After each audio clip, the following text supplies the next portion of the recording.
Back to Rusty Deals here at Minnesota is Rust. As always, we want to decide, is the vehicle in front of us something that we want to have rust away in our front yard or rust away in someone else's front yard? 1971 Duster, a little bit of rust in the quarters, a little bit of rust in the rockers, a little bit of rust in the front fender. I can see a little bit of a dent in the rear quarter there. Maybe you can get to it, maybe you can push it out, maybe you can't.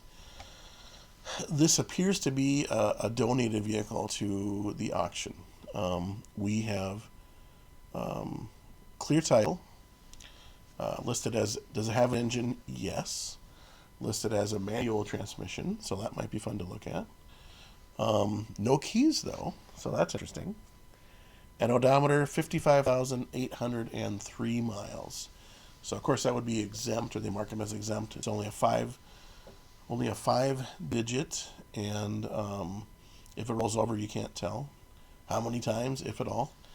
And this is one of the buy it now vehicles, if you're familiar with how Copart does their auctions, that you could buy it right now for a given price.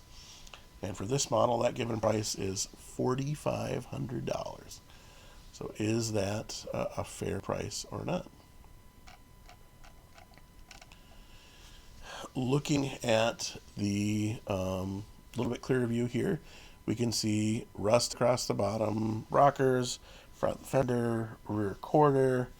You see a little bit of a dent there in the rear driver's side. That should be pretty accessible from the trunk, so maybe that can be pushed right out, or just leave it be. I would say the rust is a little bit bigger deal to figure out than the dent, than that quarter, crinkle quarter. These are a unibody car, and I'm pretty sure they have a front subframe, so where everything mounts, where the rear end control arms mount, where the subframe bolts in, where the suspension pieces connect to the unibody, that's pretty critical. So looking at what is rusty there is a big deal. We got a couple unibody cars here with rusty torque boxes and things like that need to be really looked at before you hop in, get a motor running, and go out for a cruise. Looking at the passenger side, we get the same view, rusty front fenders, rockers, rear quarters, lower half of the quarters for sure look rough.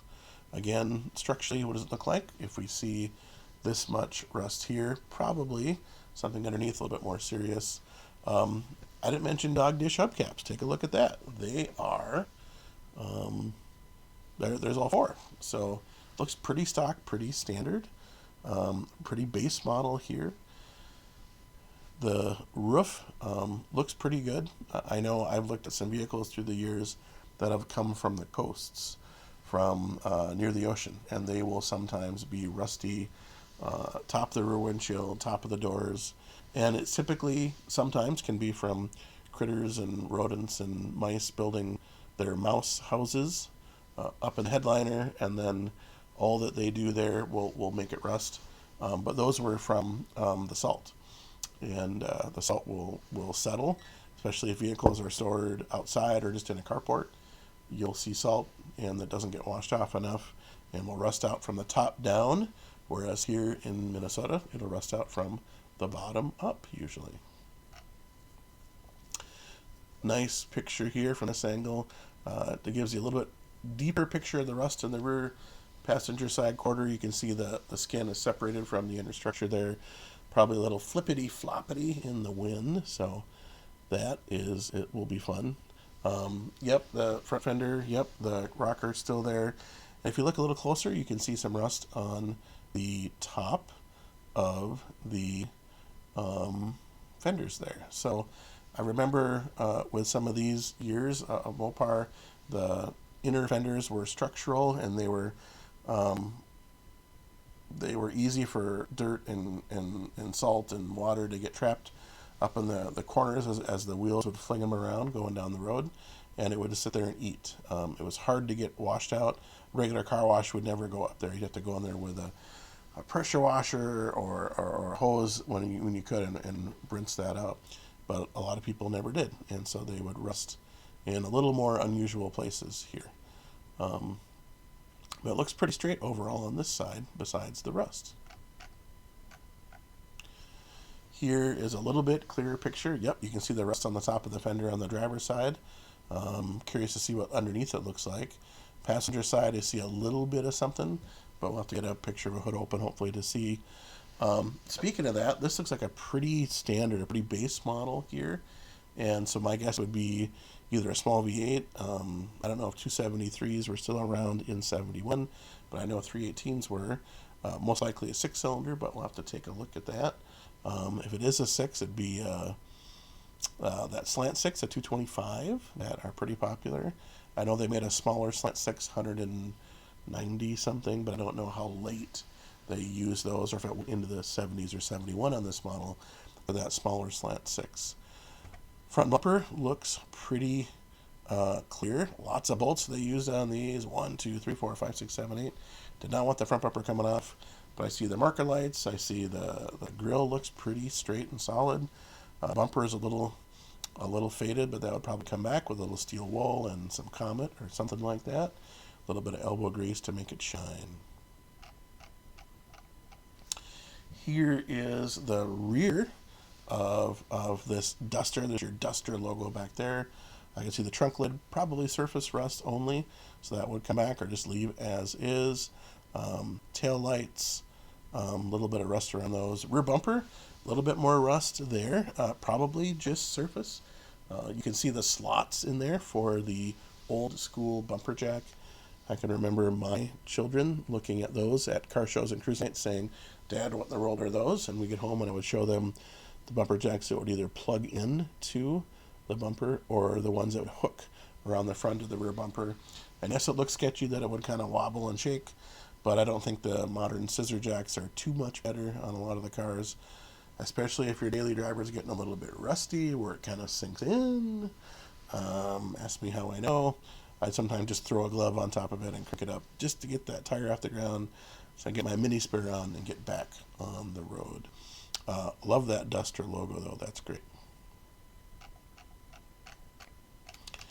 First interior picture here, I can see the headrest stands out right away, and bits and pieces on the ground under the dash driver's side makes me think that maybe critters have been in here. Interior looks overall really solid, not tore up, not faded out. This does look like a low mileage interior. Sun or whatnot will crack vinyl seats, and that's what's going on with the headrest there. Looking at the door jamb, I don't see anything that looks different than what I expect it to be. I would love to see under that sill plate to see what that looks like. Of course, there's your rocker rust there. Paint though, I don't see any overspray that I can tell on the weather stripping there. So maybe this is an original paint or really old paint if it isn't. And maybe this is an original mile car. 55,000 would be kind of a neat find. But I'd love to see under the carpet, love to see under that sill plate and see how rusty and or crusty we got stuff going on there. Another interior shot here, and there is your third pedal. So sure enough, there is your 3 on the tree. There's a shifter up there. So this is your 3-speed manual. I don't see a bunch of gauges. I don't see a big radio hacked into the dash there. It looks pretty as it should be there. Seat belts are there for you. Door cards look pretty good. Again, I'd like to see under that carpet just to get a peek to see what rust, if any, was hiding there. Nice shot here of the dash. Love these rectangular speedometers. They were kind of fun. Top left, your amps, battery doing what it should be doing, alternator doing what it should be doing, I should say. Temperature, fuel gauge, light switch over there on the left. On the right, you got kind of your first kind of idiot light little cluster there. I see brakes, and then something else, maybe oil. So if you got brake fluids too low, boom, you get a light, or Oil pressure's too low, boom, get a light. A wiper switch right there. Top of the dash is padded on this model, and the bottom of the dash is still metal. So a little bit of softer if you get into an accident, but still give me some shoulder belts if you can.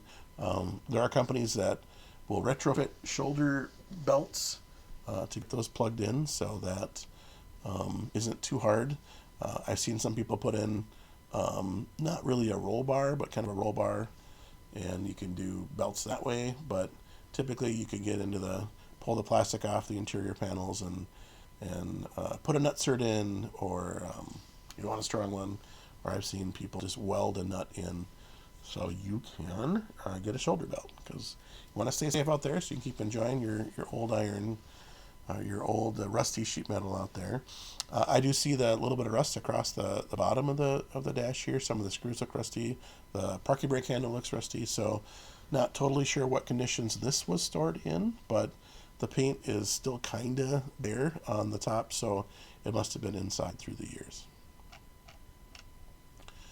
Looking at the back here, I can see rear interior looks just as intact as the front. You can see the vent windows. Those windows look like they got some kind of a vent there. I don't know if they roll up or roll down, or they vent open. Looks like a vent. The rear deck sail panel there, you got speakers. Maybe they're factory, maybe they're not. I don't know if they are. Not big enough of a Mopar person to tell. The only Dodge we have in the fleet is a 57 Power Wagon, and so there you go. Just never had a ton of Dodges. I tried to avoid cutting holes in things when I started to appreciate some of the old iron a little bit better, and ended up, I'd put speakers that were the little pods. The little pods just kind of bolt them in the back window. I can remember one time I put a set in and I forgot, or I hadn't got around to bolting them in, and of course they got stolen out of my front yard, and did not have them bolted down, so insurance would not cover, which I thought was a little bit unfair of the insurance company, but that's what their job is, I suppose. Ooh, I am taking an E here at Minnesota is Rust. There is your SLANT 6, and just take a moment, look at how simple and how earnest this vehicle is. The battery stands out to me, those cables and those posts. Juice has not run through those in a long time, so that is an old battery. So this thing has been off the road for a long time. I don't know if I mentioned before, there were no keys for this vehicle, and I didn't see that big white zip tie you'll see often on auction cars with the keys around the column or the shifter or something like that. So I wonder if this was just off the road for a long time, and maybe the owner passed away, and the family said, we want nothing to do with it, and there it went.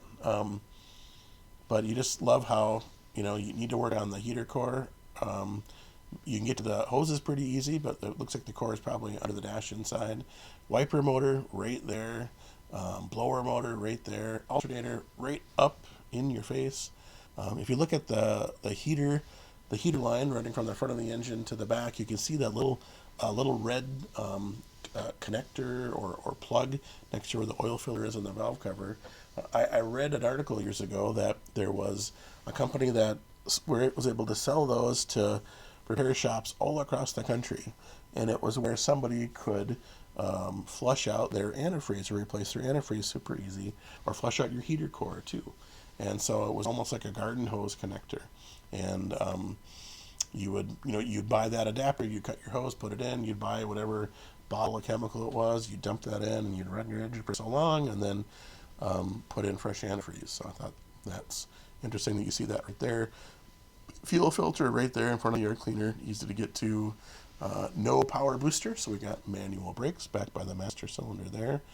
And then a little bit clearer picture of our rust here. So here is rust across the firewall on the passenger side almost, and you can see how big and wide and strong those inner fenders are, because they're part of the body. It's all welded in place, I believe. I can see the little shock mounts bolting up there, but it does look pretty rusty, so I have to look at that. Driver's side looks not too far behind the passenger side. I want to take a look at that. There's your radiator up in front, not a big one, but I see no AC on this, so you don't need a big one. And a small engine doesn't make a ton of heat. So most likely, I'd say this probably is a 225. Like I said, I don't know how long that smaller Slant 6 went into the 70s. And here is your VIN plate off of the probably driver's door. It looks like driver's door. And I see a kind of a faded 71 in the top middle of the line there. And below that would be the serial number. I could probably enhance and try to figure that out, but I'm not going to right now.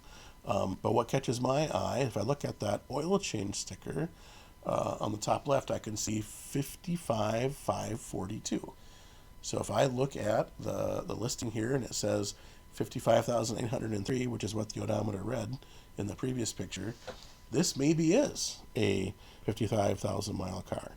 You look back at the picture where you can see the pedals, those pedal pads look pretty intact. So how cool would that be for this to be a 55,000 mile 71 Duster, if somebody was interested in something like that.